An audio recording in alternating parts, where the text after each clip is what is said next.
Good. Welcome back to the Building Confidence podcast, where I, your host, Louise Azzopardi, share what I've learned through the years, through the tears, so you don't have to.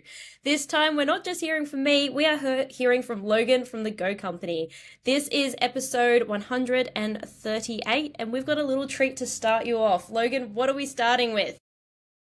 We're doing an amazing giveaway with a collab from the Go Company. We're giving the Go bag, signature Go bag away, and with 4 coaching sessions from you.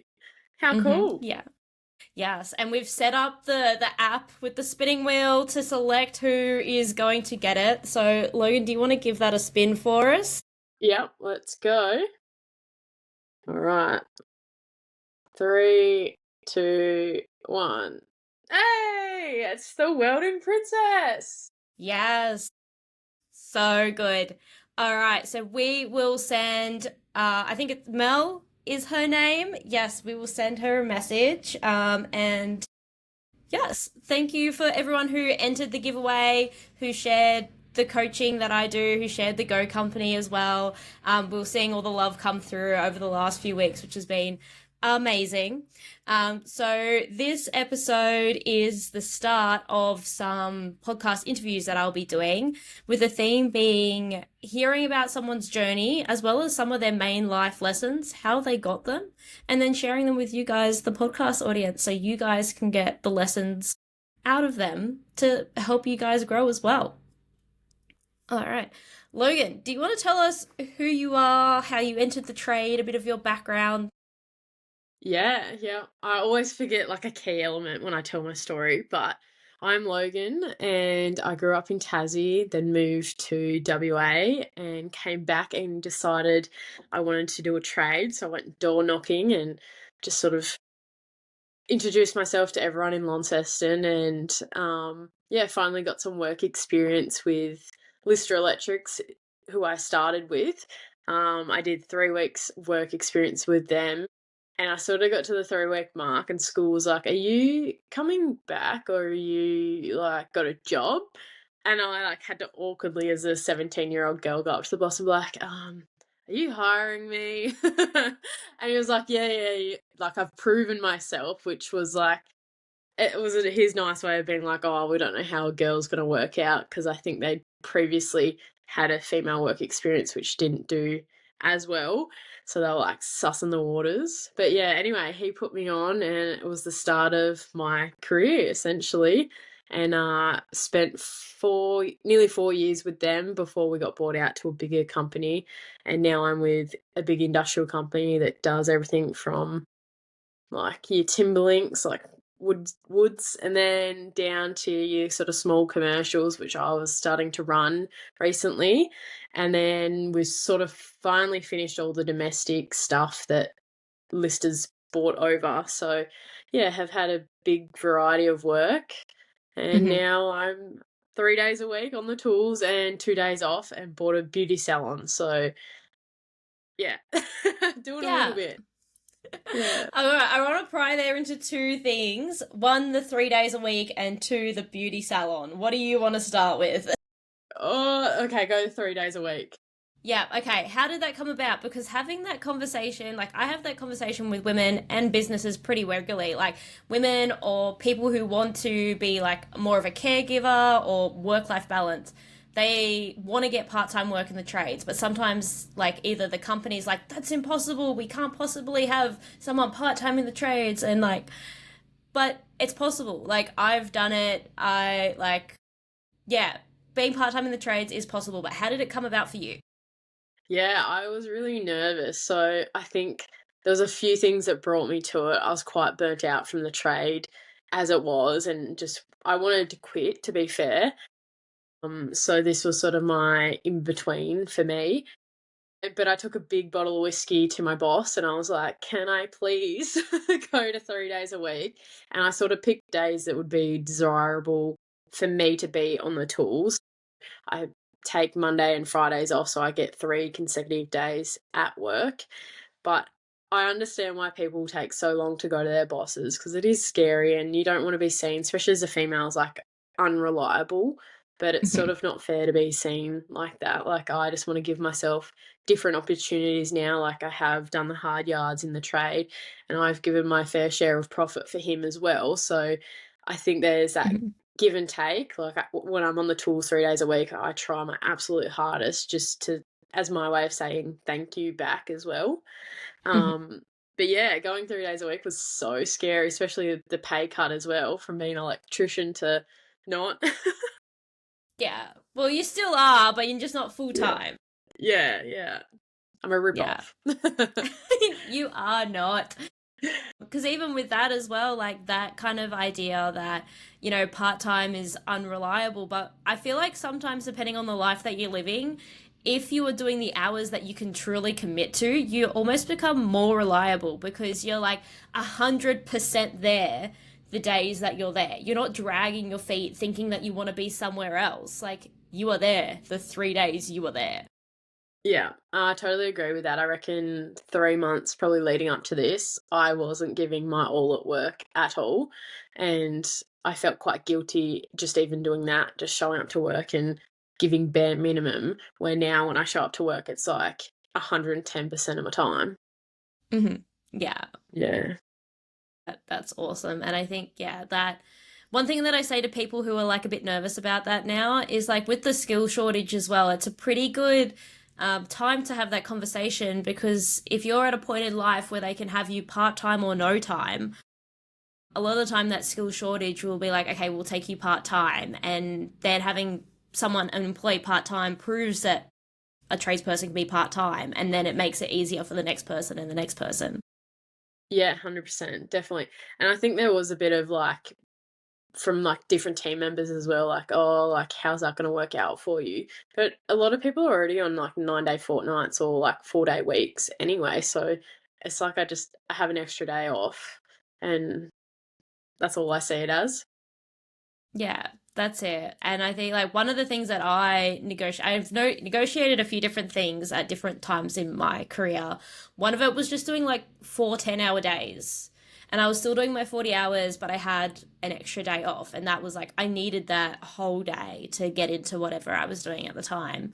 But then even negotiating special leave, I ended up, at my last full time job, I ended up getting 2 weeks of annual leave, of extra annual leave that was used for specific opportunities. So it was for running women's workshops and for the world skills competition.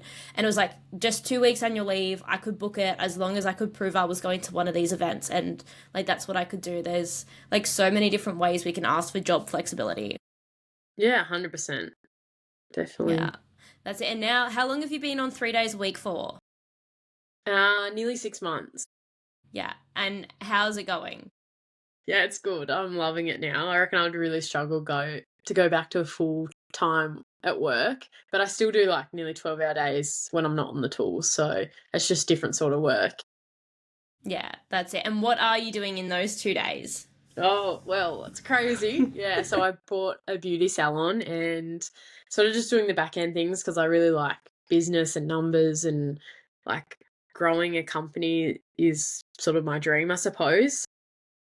And the Go company needed my attention as well, but we couldn't afford to have me off the tools. So I was like, what can I do that gives me flexibility and hopefully a bit of income soon to just like help me have those 2 days off? So yeah, beauty salon is what came out of it. It's a funny story how that actually happened. I was looking to buy a coffee shop because that sort of Hmm. hospitality was my first ever job and sort of resonate with that a lot more. But then I realized I would be working in the business, not on the business, if I bought a coffee shop. And then my friend, she put up a post saying she wanted to sell the company. And I was like, oh, I sent her this big long voicemail just saying, look, I don't want to be a beautician or anything. I just want to be behind the scenes, not in the salon sort of thing. And she's like, oh, this will be perfect because I actually still want to stay on like as a manager. I just don't want to own it anymore. I'm like, oh, perfect. So I've learnt a lot about beauty in the last 5 months. It's been a lot, but it's good. It is. Hmm. So yeah, now I'm just growing my business knowledge behind the scenes and yeah, trying to currently just spent 10 hours looking at numbers of how much glue, lashes, tape people use. So yeah, really breaking it down, something that they wouldn't have been able to do because they were on the tools, not being able to work behind the scenes. Yeah. Yeah. That's it. Being able to work on the business rather than in the business. It's two different mindsets, two different ways of living, and like they both have different like pros and cons. Depending on what stage of the business you're at, where you're looking from. Like me personally, I'm like both because I'm like the only one in the business, the one doing the coaching, all that kind of stuff. But then I also like step out and have to work on the business, look at the numbers and like see what's working, what's not working, what do I need to do differently, and like get that headspace in as well and that time in. Yeah. Do you structure your days or weeks to work on the business and then in the business, or are you still just whatever flows? Whatever flows at the moment, but I'm actually, yeah, this year it's kind of going to change a little bit for me. I'm more like actually intentional with my time because I don't know if anyone knows me. I'm like a bit like a kind of like a firecracker that's expired. You don't really know when it's going to have a burst of energy and just do stuff. Yeah.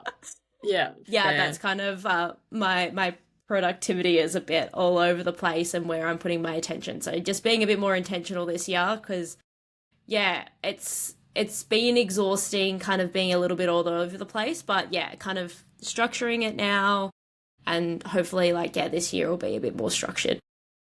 Yeah, nice. Yeah. But I think you need that like burst of energy as well, because I think that's where some of the best business ideas come from, or collaborations, or like meeting new people. So Yeah. still keep a little bit of it. Yeah, that's it. I don't think I could ever make that part of me go away, to be honest. Yeah. It's just there No. forever. Yeah. No, No. Jazz and I are the same. Yeah, that's it. And then we haven't mentioned Jazz yet. Jazz is your business partner in the Go company, right?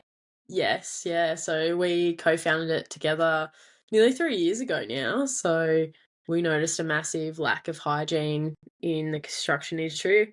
Didn't notice, it was obvious, but we had apprentices that were coming up under us, younger girls that were getting their period and having to be driven home or off site, and it was sort of causing a bit of ruckus within the businesses. And Jazz reached out to me and asked me if I had the same problems, and sure enough, I did, because it is a problem. And yeah, we came up with the solution that sort of meets the needs for all the girls of they get their emergency periods or heavy bleeds or leaking, like all of it. So yeah.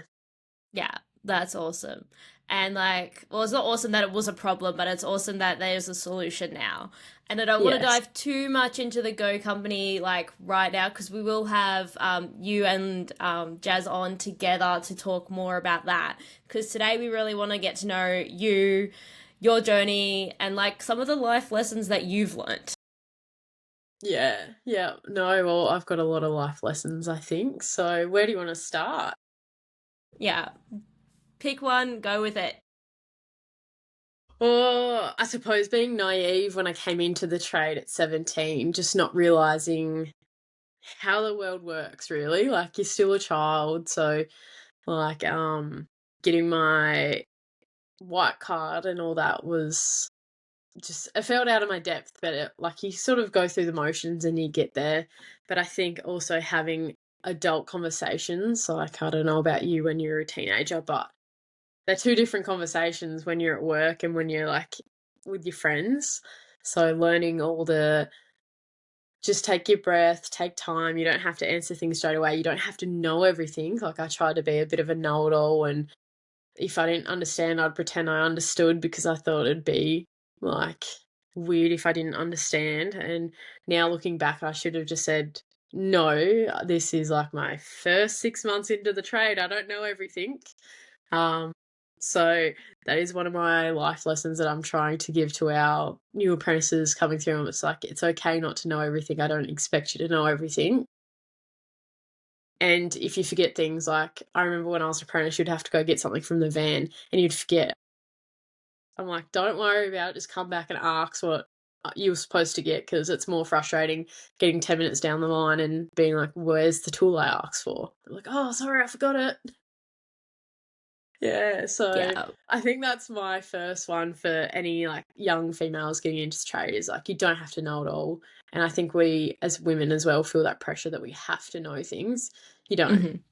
Yeah, Yeah. you don't. And especially like if you're employed as an apprentice or as a trainee, like you're literally employed to learn. Like that is your job description. Like it's in the job title, apprentice. Like we don't expect you to know. Yeah, yeah, exactly. That's That's it, it. yeah. I do Uh, some part-time TAFE teaching as well, and one of the things that we talk about with first years is like as a TAFE teacher, you're banned from saying you know what I mean because first year apprentices do not know what you mean. yeah. No, I Yeah. love that. That's a really good thing. I will actually have to take that on board because I do fall in the habit sometimes of being like, "You know what I mean, don't you?" And they're like, "Yeah." I'm like, "No, you don't." You absolutely do not know what I mean. Yeah, yeah. No, it's funny because when you do get, like, 10 years down the track, the basic things that you think that people should know aren't the basic things. Like, you've just got so far down your career path that, yes, they're basic to you and you think everyone should know it, but it's not actually the case. And, yeah, bringing yourself back to be like, "Well, yes, I think they should know it, but, like, no, they also shouldn't because 'cause they've only been in there 6 to 12 months," or whatever it is.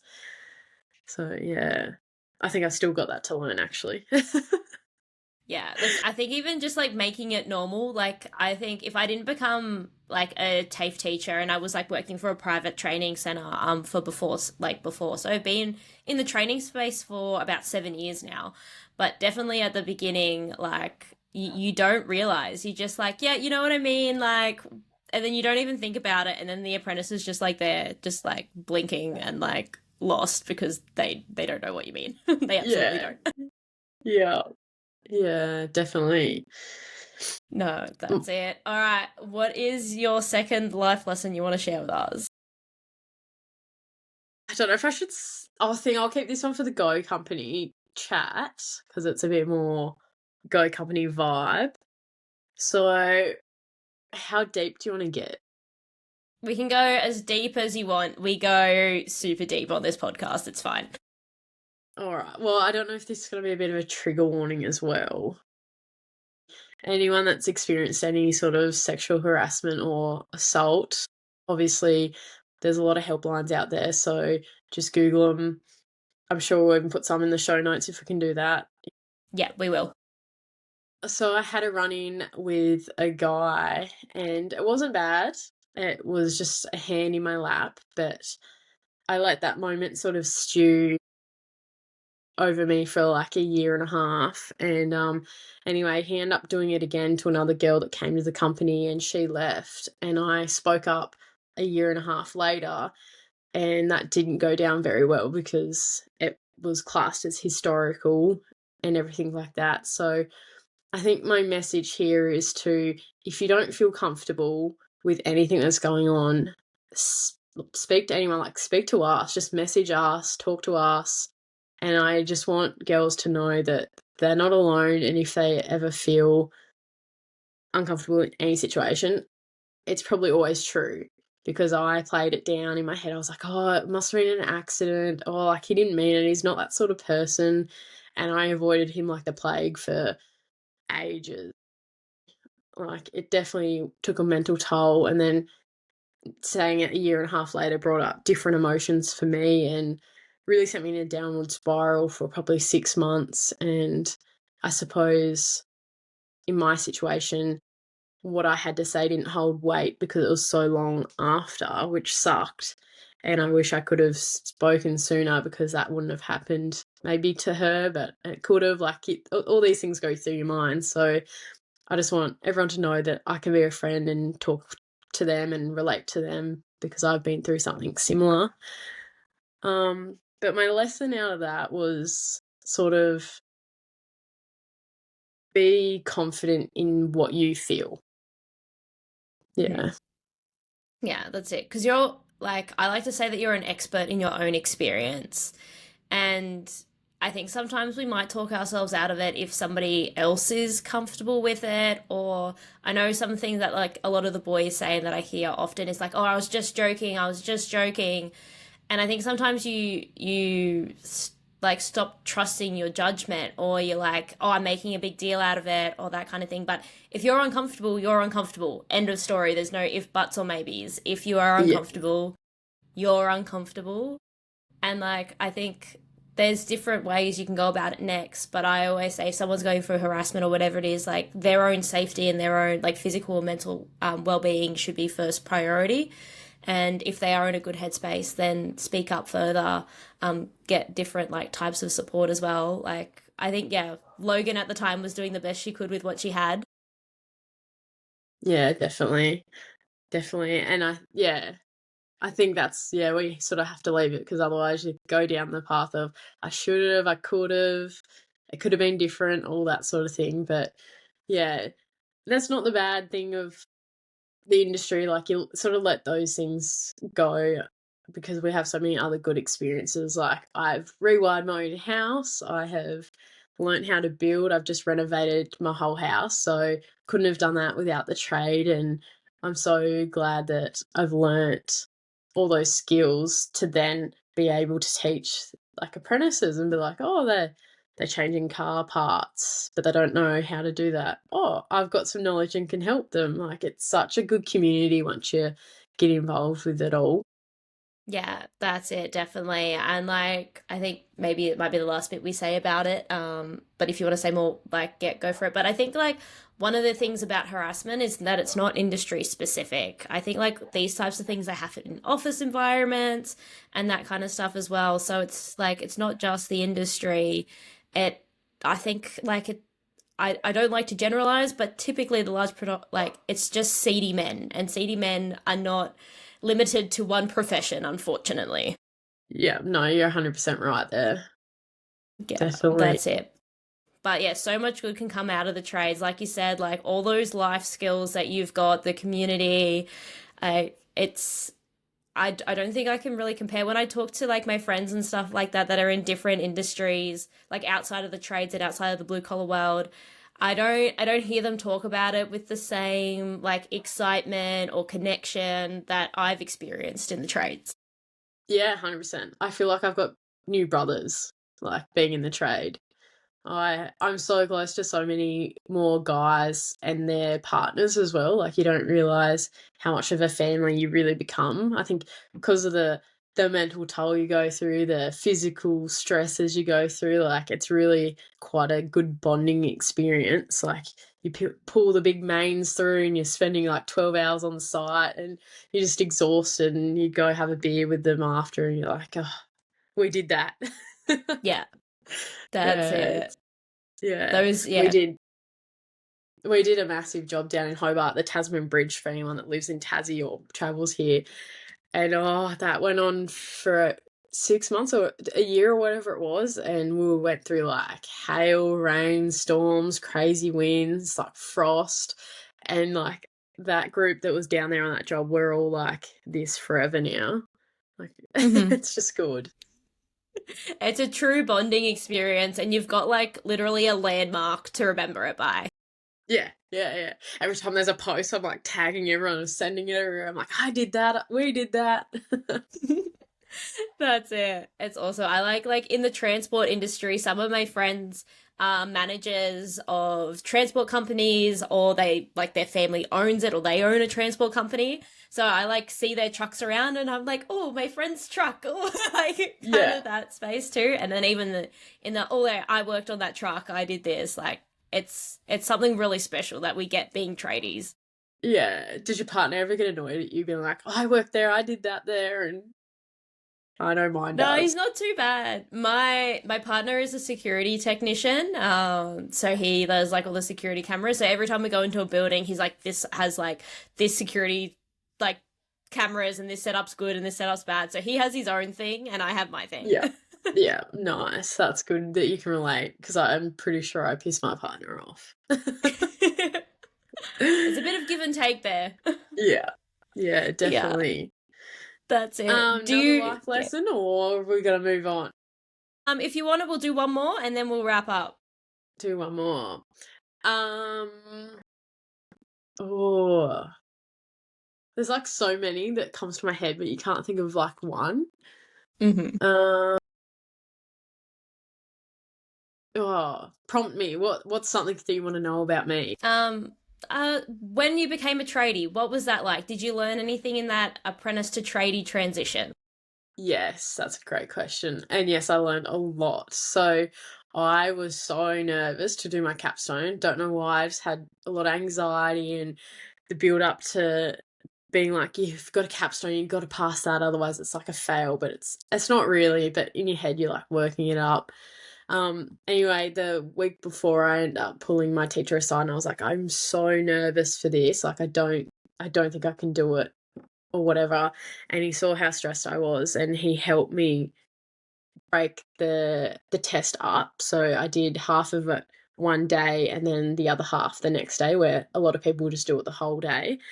And I think that moment, and being a female again, I asked for help and I actually received the best help I could ever.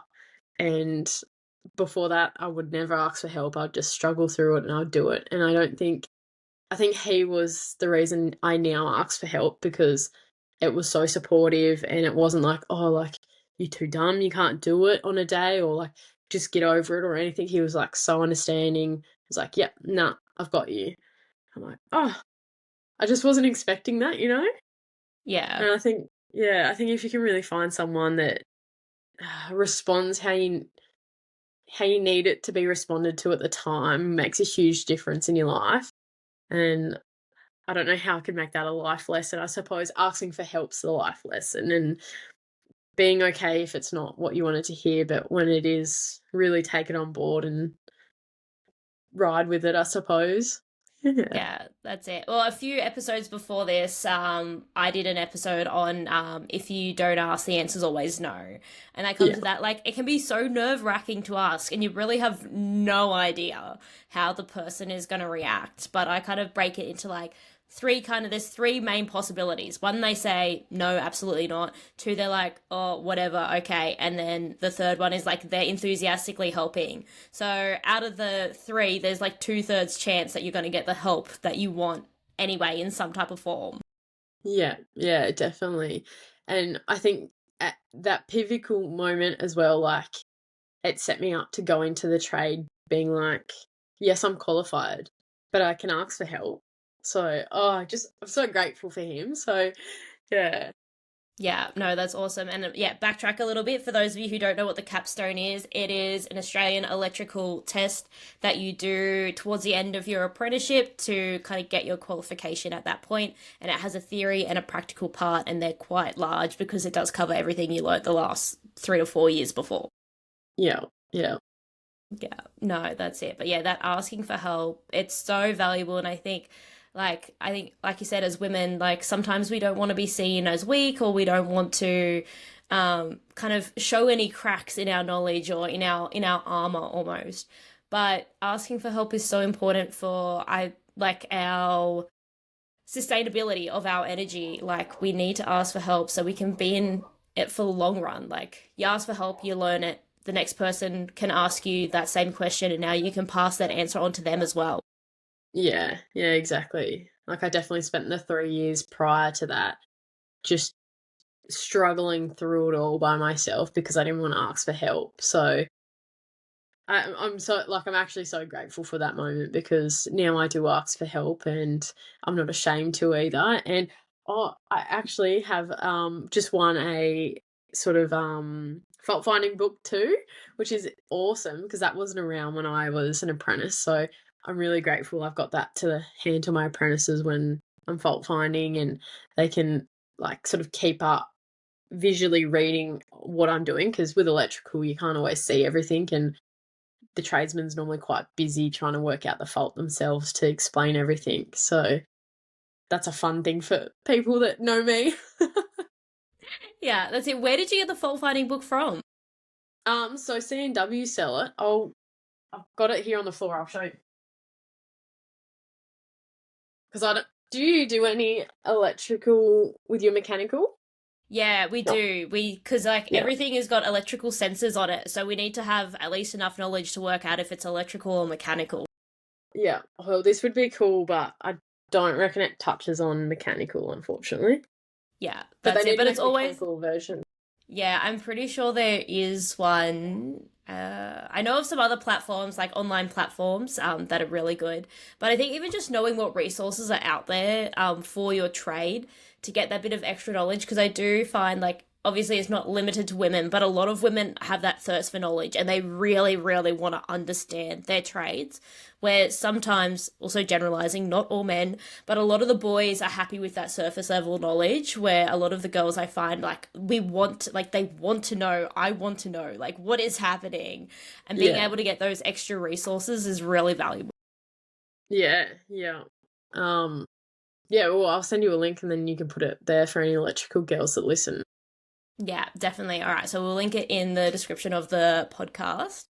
Anything you want to share before we wrap up? Um, just get it, girls. That's all I can say. I'm so proud to be a female in the trade and seeing a lot of these young women come up. It's so empowering and it makes me want to be better as well, like better for them, better for myself. So anything you're going through, good, bad, like let us know. The Go Company is thriving to want to share good news stories. And we've got Tassie tradie ladies as well, so we help support our local community. So I'm sure a lot of states would have their own similar ones. So seek it out and don't feel scared to go alone, like along to it, because I know it can be nerve wracking, but once you're there, we're all sisters. Yes, definitely. Definitely. All right. So to wrap up, this episode is supported by the Go Company as well. They have an amazing range of products. Logan, do you want to tell us some of the products that the Go Company has? Yeah, so our giveaway, which will have the signature bag, and that's got all your basic needs in it. It goes in a car seat or in the glove box or in your tool bag. We also have a luxury version for anyone that maybe is in office or nicer areas that just looks a bit prettier. And then we also have our site boxes, which are the Go Essential boxes, and it's a bit of a one-stop shop. So if you run a project or anything, highly recommend them because you can put first aid bag and the Go kit in the same box and sort of just direct everyone there. And it doesn't have to be an awkward conversation at all. It's just at one point. And we've got a few exciting things coming, but I'll save that for our Go chat. Awesome. All right. So the link to the Go Company will be in the description below. We'll also link the link to the fault finding book. We'll put that below as well. And yeah, feel free to reach out to myself or Logan if you have any questions for us. We're always happy to mentor women up and coming in the trades. Even if you feel like you've got more experience than us, but you also want to have a chat with us, open to having a chat with anyone in the trade. 100%. Thank you for having me. Pardon? Thanks for having me.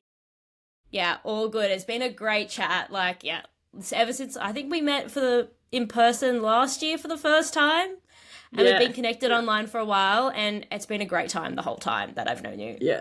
Yeah. I can't wait to meet up in person again.